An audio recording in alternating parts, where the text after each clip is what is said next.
مرمي من هنا لهنا ومحدش راضي ياكله، واكلناه واتبقى معانا الطبق دوت ومحدش عايز ياكله، عمال يتحط في التلاجة شوية ويتحط على الرخامة شوية، وانا مستحرمة ان انا ارميه. طب هعمل بيه ايه؟ تعالوا شوفوا هنعمل بيه ايه. وصفة تجنن، واستحالة تعرفي ان الوصفة ديت كانت معمولة من الرز البايت. اخدت الرز بتاعي دوت وحطيته في الكبة، وحطيت عليه كوباية مية وضربته في الكبة كويس جدا، وممكن كمان تضربيه في الخلاط. بصوا شايفين؟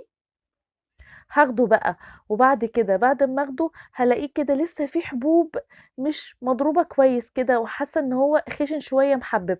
هاخده اصفيه كويس جدا علشان خاطر عايزة الخليط بتاعي يكون ناعم. وطبعا اللي صفى وطلع دوت باخده اعمله سكراب بالايدي كده بعد المواعين، بيفتح وبينور الايد.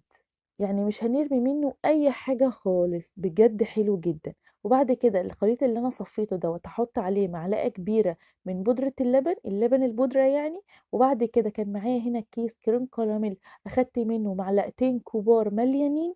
وبعد كده هحط كمان السكر بتاعي، وهنا حطيت معلقتين ونص من السكر.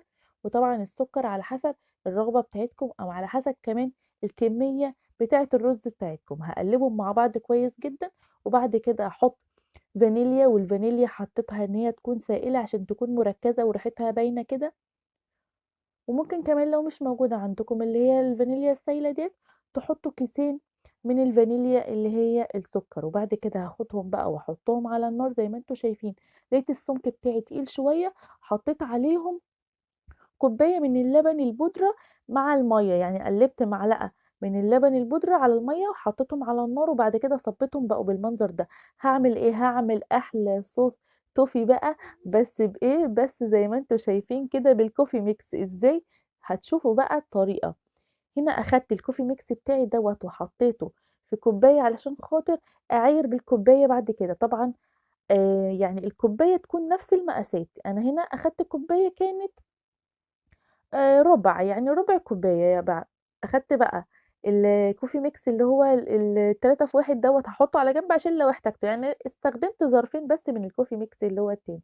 وبعد كده حطيت معلقة كبيرة مليانة من اللبن البودرة، وكمان هحط السكر. والسكر هنا تقدروا تحطوه اي نوع. انا كان بصراحة ما كانش عندي سكر ابيض فحطيت من السكر البني.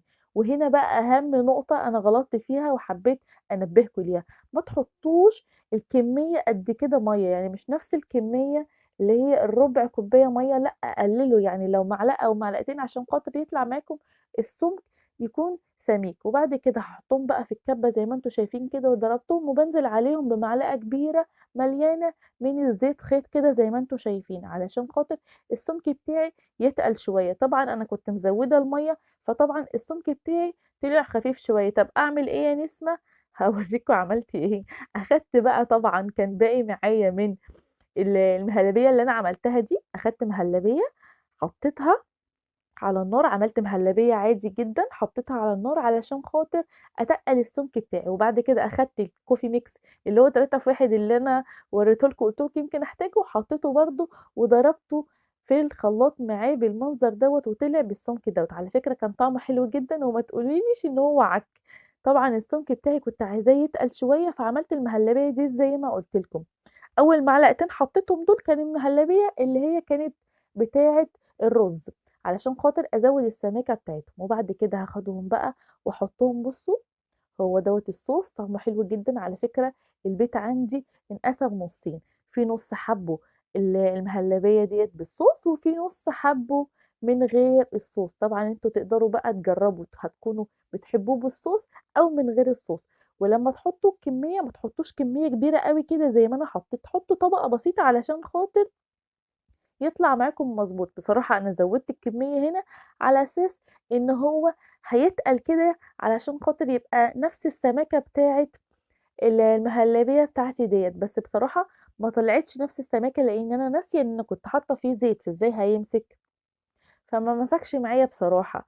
فأنا حبيت أقول لكم كل التفاصيل علشان خاطر تعرفوا وتكونش غشتكم في حاجة. عايزة اقول لكم ان الوصفة دي حقيقي لما بتاكليها كل اللي دقها كان بيحسبها انها كريم كراميل. بجد كان طعمها حلو جدا، واستحالة تقولي انها كانت معمولة من الرز البايت. وعايزة اقول لكم احب اشكر الخمسة ستة اللي بيشجعوني، ودايما ان شاء الله اعمل لكم كل حاجة تكون جديدة. أتمنى لو انتوا أول مرة تشوفوا قناتي ما تنسوش تشتركوا في القناة وتفعلوا زرار الجرس على الكل علشان خاطر يجيلكم إشعار بكل فيديو جديد أنا بنزله. وأنا من مصر اسكندرية، ياريت تعرفوني انتوا من أنهي بلد بتتابعوني. بصوا هنا بقى الحلاوة، على فكرة أنا ما كنتش حطيته لسه في التلاجة خالص، يعني هو مسك وهو كان بره التلاجة بما إن احنا في فصل الشتاء، فهو مسك من غير ما احطه في التلاجة. ودوت بقى اللي انا حطيت عليه الصوص اللي بجد كان عاجبني جدا، وكان طعمه حلو جدا جدا جدا، بجد كان تحفة بجد. اتمنى تجربوه وتكتبوا لي في التعليقات ايه رأيكم فيه، وبالهنا والشفا على اللي هيجربه. والسلام عليكم ورحمة الله وبركاته. كانت معاكم نسمة.